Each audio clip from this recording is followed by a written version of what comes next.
Shalom, perkenalkan nama saya Grevia Irin Susanto. Saya dari sekolahan SD Tandang 04. Saya hari ini akan menceritakan sebuah kisah Alkitab berjudul Orang Samaria yang Murah Hati.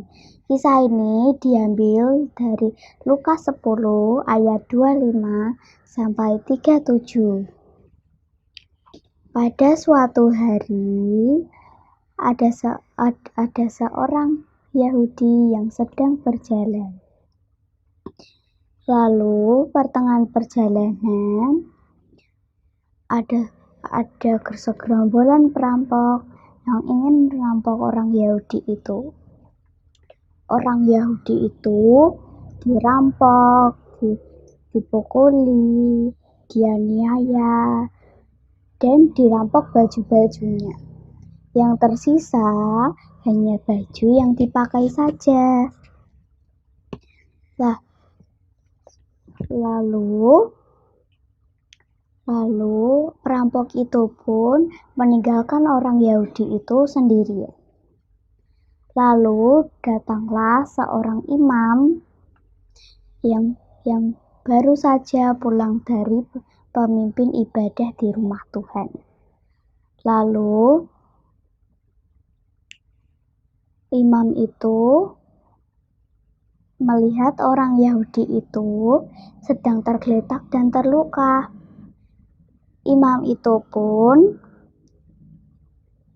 tidak ingin menolongnya. Imam itu berjalan dan seolah-olah tidak tahu.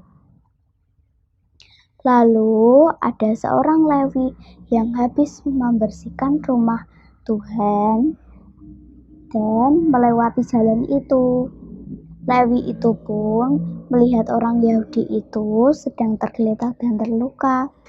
Lewi itu pun tidak ingin menolongnya juga, dia malah melewatinya dan seolah-olah tidak tahu. Setelah itu datanglah seorang Samaria yang melewati jalan itu dengan menaiki keledainya.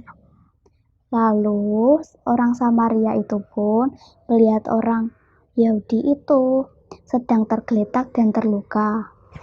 Lalu Lewi itu pun menolong orang Yahudi itu, dikasih makan, dikasih minum, luka-lukanya dibasuh dengan air anggur, dan dilumuri minyak. Setelah itu, orang Yahudi itu pun dinaikkan ke keledainya dan diantar ke penginapan. Setelah sampai di penginapan, orang Yahudi itu pun dititipkan dengan orang penginapan. Lalu orang Samaria itu meninggalkan uang untuk biaya pengobatannya.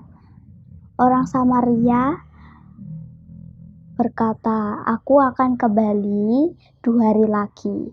Setelah 2 hari, orang Samaria itu pun kembali dan melunasi semua biaya pengobatan. Lalu Yesus bertanya kepada ahli-ahli Taurat, siapakah yang disebut sesama manusia? Ahli Taurat menjawab, orang Samaria.